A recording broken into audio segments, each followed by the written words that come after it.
What is up, everyone? It's Quinn here, and in today's video, I'm going to be going through my Week 4 top 40 wide receiver rankings. Already posted the running backs. Check those out after this one if you guys haven't seen it. But let's just dive right into Tier 1 here. And I got to say, like the first two rounds of drafts this year at the wide receiver position, it's not looking like there's going to be a lot of hits. You obviously had like the 101 Jamar Chase. He gets hurt with the Burrow injury. You've had Justin Jefferson, who's had kind of uncertain quarterback play. Other, potential round one options like a BTJ. He's really struggled. Nico Collins maybe starting to turn it around, but also not great. Then you're getting into round two. You had like the, Drake London, AJ Brown, Lad McConkey tier. All three of those guys have kind of underperformed to start off the season. So we're in an interesting spot. I still think there are some solid options here in Tier 1, and we are going to start it off with Puka Nacua. He is the wide receiver 1 in points per game so far this season. He has scored at least 22 PPR points in all three games,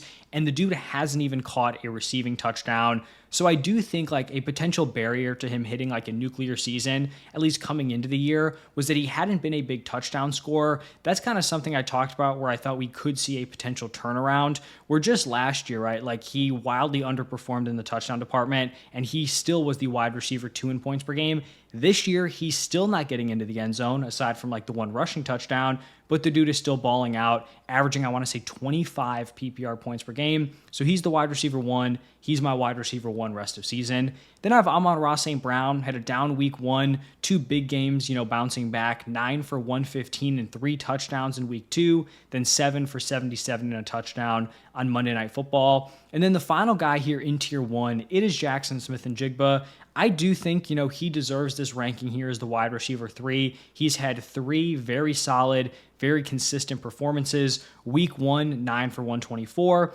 Week 2, 8 for 103. Week 3, 5 for 96 and a touchdown. He's been consistent. He's putting up, some solid ceiling games. I like JSN here to round out Tier 1.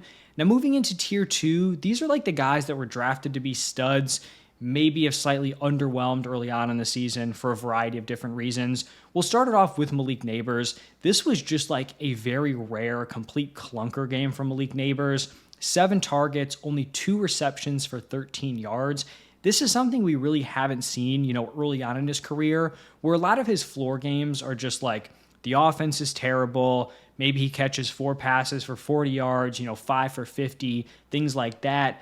I can't recall a time where we've seen him just get completely shut down like this. This is not something I'm worried about being like a long-term issue. I would expect to bounce back. I will say like it's still not a good matchup here against the Chargers. The Giants offense isn't good, but that's been the case a lot with Malik Nabers, and typically it does not matter. Then at wide receiver 5, I have Justin Jefferson, and I think this was a solid first game with Carson Wentz. 7 targets, 5 receptions for 75 yards. This was a blowout, so this wasn't like the outing where you were going to rack up a ton of passing volume. But I think Wentz is capable. Obviously, we know Justin Jefferson, one of, if not the best wide receiver in the NFL. I still like him here in Tier 2. Then I have Jamar Chase, and I know people are acting like the sky is falling here with this Bengals offense, and it was certainly ugly in week 3. I mean, it was just a dominant defensive performance from the Vikings, but I'm not willing to just like throw away every single piece of this Bengals offense. Even in a game that was completely terrible for the Bengals, Jamar Chase still caught 5 passes for 50 yards. In terms of floor games, I think that's fine. And we have to remember, we do have a decent, I think it's like a 6-game sample from 2023 where this offense was still very effective. Jake Browning was solid. Obviously, this is like back-to-back tough matchups going from the Vikings now to the Broncos, but this is still Jamar Chase. I don't think hope is completely lost here for these Bengals weapons. I do think it's much worse for both T. Higgins and Chase Brown, but still not willing to just completely cast those guys aside. And then the final player I have here in Tier 2 is Nico Collins. Rough week 1, better week 2, went 3 for 52 and a touchdown. Then a very strong week 3, 8 for 104 and a touchdown. Going up against the Titans here, I think the Texans are going to pick up their first win of the season, and the Titans have allowed the 5th most points per game to the wide receiver position. So solid matchup here for Nico Collins. Then moving into Tier 3, really kind of interesting mix of guys. I'm going to start it off with Davante Adams. The Rams are 4th in implied points this week. Davante Adams, after a slow week 1, back-to-back really strong performances. I just think he's going to be in this mix as like a back-end wide receiver 1. potential high-end wide receiver 2 throughout the majority of the season. Wide receiver 9, I have Rome Odunze. He's just been a monster to start off the season, 20.9 points per game. He scored at least 15 PPR points in all three. He's been targeted 27 times. And then matchup-wise, the Raiders have allowed the third most points per game to the wide receiver position. This Bears offense looking good. Great week 3. Rome Odunze does look like the number 1 option. I like him as a top 10 wideout this week. Then another young wide receiver, we have Emeka Egbuka. On the season, he's averaging 17 points per game. If you were going to kind of poke holes on his first 2 games, it would be that, yes, he was getting into the end zone, but he wasn't commanding targets at a crazy high level. Well, we saw in week 3, despite the fact that he was limited coming into this game, only at a 66% route participation, that's not like a role issue. That's him just like kind of being on a snap count. He still commanded volume, 6 receptions for 85 yards. Mike Evans is going to miss some time. Emeka Egbuka is the clear-cut wide receiver 1. He clearly has the talent to be that. I like him here as my wide receiver 10. Then I'm going to go with Drake London. This is a slow start to the season, 10 points per game.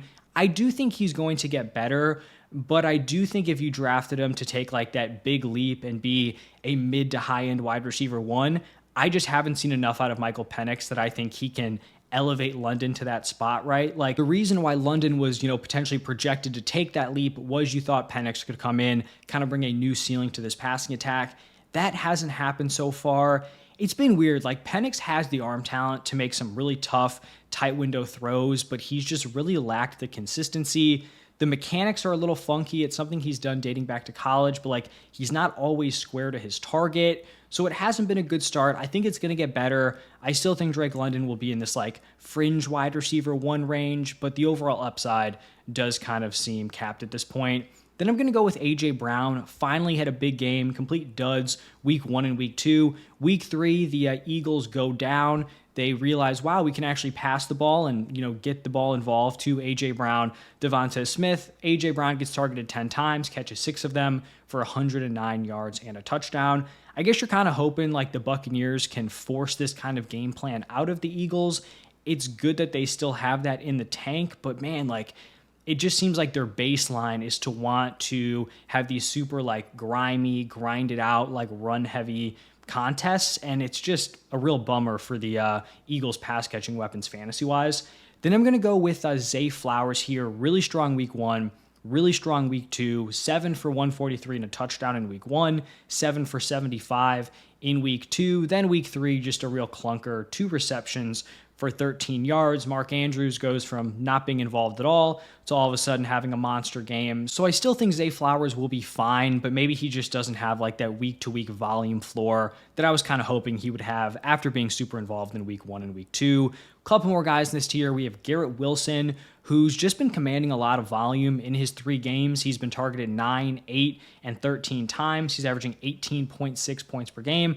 Like the matchup here against the Dolphins. And then the last guy in this tier, got to give some respect to Ricky Pearsall. Despite not getting into the end zone yet, in his 3 games, he has gone 4 for 108, 4 for 56, and then 8 for 117. The dude is legit. Could potentially be getting Brock Purdy back this week. Not super scared of this Jaguars defense, even though they have been very opportunistic in terms of turning the ball over. I still like Ricky Pearsall here as like a higher end wide receiver 2. Then moving into tier 4, going to start off with George Pickens. Looks like CeeDee Lamb's going to miss some time with that high ankle sprain. I do think that's going to lead to an uptick in volume here for George Pickens, but I also just think like the overall ceiling and floor of this offense also take a major hit. George Pickens has logged back-to-back solid games, 5 for 68 and a touchdown. I believe like the same stat line in both of those matchups. It is just a tough matchup here against the Packers. So I think we see an uptick in volume, but I think the efficiency and potential touchdown upside, like those do take hits. Then I'm going to go with Teteroa McMillan. He's been heavily involved to start off the season, 27 targets, 14 receptions for 216 yards total. He just hasn't been able to get into the end zone yet. I'm just very confident that Teteroa McMillan is a very good football player. He's been productive right out of the gate. I do think he's going to be a solid wide receiver 2 rest of season. The upside is just going to be dependent on Bryce Young's play and whether or not he can come through in the touchdown department. And then, we have these Chargers wide receivers. There's been a lot of debate. There's been a lot of Ladd McConkey panic. I'm ranking these dudes back to back to back. I have Ladd as wide receiver 18, Keenan Allen wide receiver 19, Quentin Johnston, wide receiver 20. Now, you might be wondering, why do you possibly have Ladd ranked ahead of these other guys? He's been outproduced by them for 3 straight weeks. And that is true, right? Through 3 games, Ladd McConkey's averaging 10.4 points per game. Keenan Allen's up at 18.8. Quentin Johnston is up at 18.6. First off, I'm just a believer in the talent of Ladd McConkey. He's coming off a very strong rookie season. He performed incredibly well in a lot of efficiency metrics. He graded out really well per PFF. So this is just a situation where I don't think Ladd is going to be the wide receiver 3. I think from here on out, I would lean towards Ladd McConkey being the most valuable wide receiver here.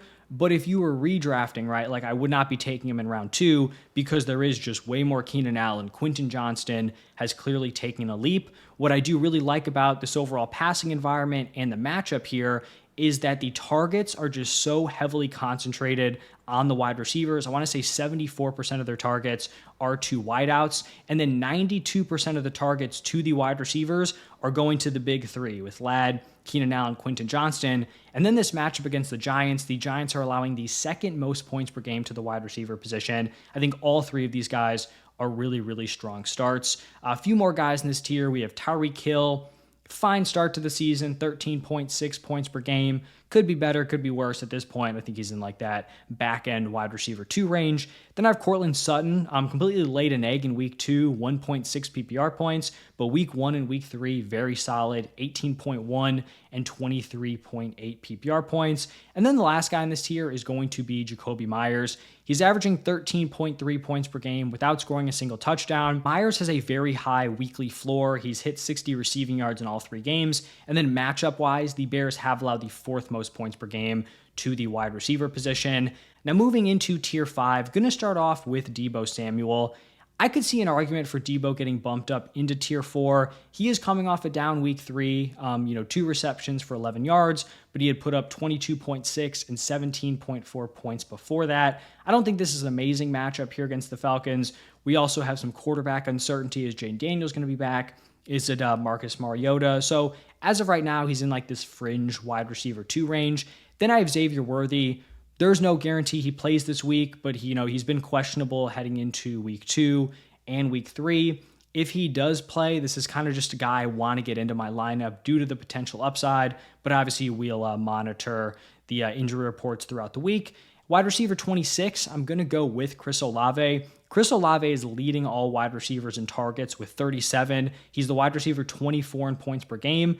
Obviously, he's not been coming through in the touchdown or efficiency department, but this is going to be a pass-heavy game script. I mean, the Bills are 16.5-point favorites. That is an insane line. Chris Olave is going to get volume like he has through 3 weeks.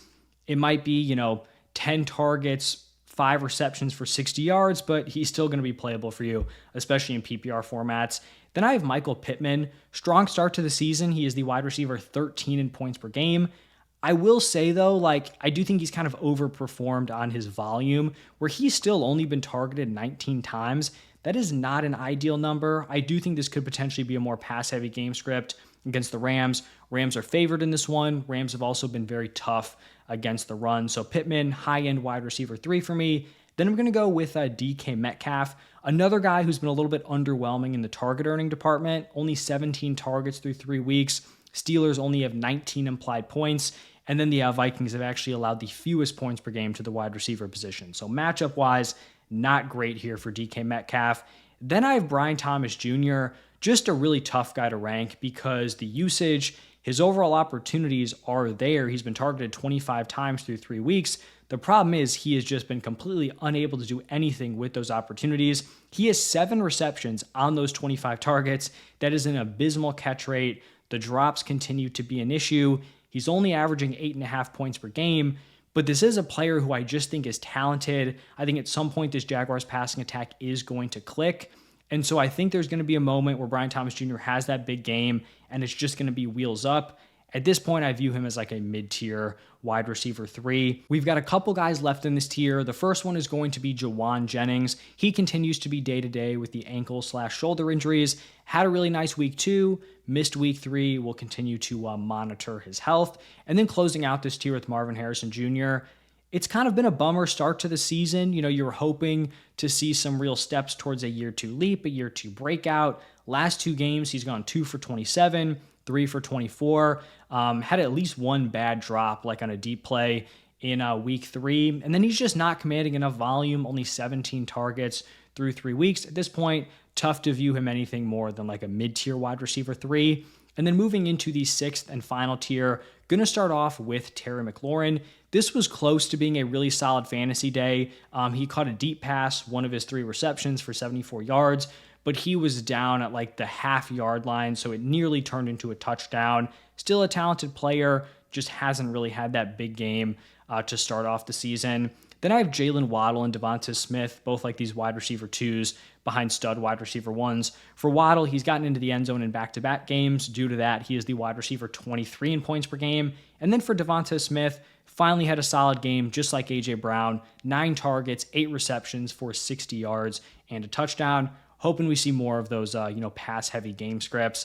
Then at wide receiver 35, I'm going to go with DJ Moore. I considered having Moore higher just based on the matchup, but he just hasn't been super involved early on in the season. Only 16 targets through 3 games. He's put up 8.6, 9.6, and 12.8 PPR points. I do think he's going to have some spike weeks at some point, but just hasn't really happened yet. Another guy who struggled to command volume, Jamison Williams. He had like 2 early big plays to start off the Monday night game, and that was just a non-factor. In 3 games, he's only been targeted 12 times, so the floor is very low. And even though he can rip off those big plays, if the volume is still that low, like you're going to need 2-3 of those to even give a spike week for fantasy, because like you can go 2 for 60 and a touchdown, and that still isn't, like game-breaking production. Wide receiver 37, I'm going to go with T. Higgins. Like I talked about earlier, I don't think this offense is completely cooked, but like 1 for 15 from T in week 3 is brutal. Also just a bad matchup here against the Broncos. So tough to feel great about playing T. Higgins. Then I have Matthew Golden going up against the Cowboys. I do think this is a breakout opportunity for Matthew Golden. I think this could be, his first big game in the NFL. First off, the Packers are second in implied points. The Cowboys have allowed the most points per game to the wide receiver position. And then you look at Golden's usage in week 3. He had an 84% raw participation. He was a clear top 2 wide receiver, 4 receptions for 52 yards. They also were making an effort to get him the ball. He had 3 carries on the ground for, I believe, 9 yards. So I do think this could be a spot where Matthew Golden has that big boom game to kind of kickstart his rookie season. And then to close out my top 40, I've got the Bills wide receivers, Keon Coleman, Khalil Shakir. Coleman's had back-to-back down games. Shakir had the clunker in week 2, and then week 1 and week 3, it's just like his consistent floor production. The Bills are going to put up points. The issue is you just never know who the guy is going to be. It could be Josh Allen. It could be James Cook. It could be Dalton Kincaid. There's just a lot of cooks in the kitchen, and it's tough to fully trust these dudes week to week. I'll also give an honorable mention to Jordan Addison coming off his suspension. If you had more stable quarterback play, he'd be in the top 40, but with Carson Wentz, first game back, he didn't quite make it. But that is going to wrap it up for my top 40 wideouts this week. If you enjoy, hit the like button, subscribe. Questions, comments, feel free to drop them down below. Thank you all for stopping by, and I will see you in the next one.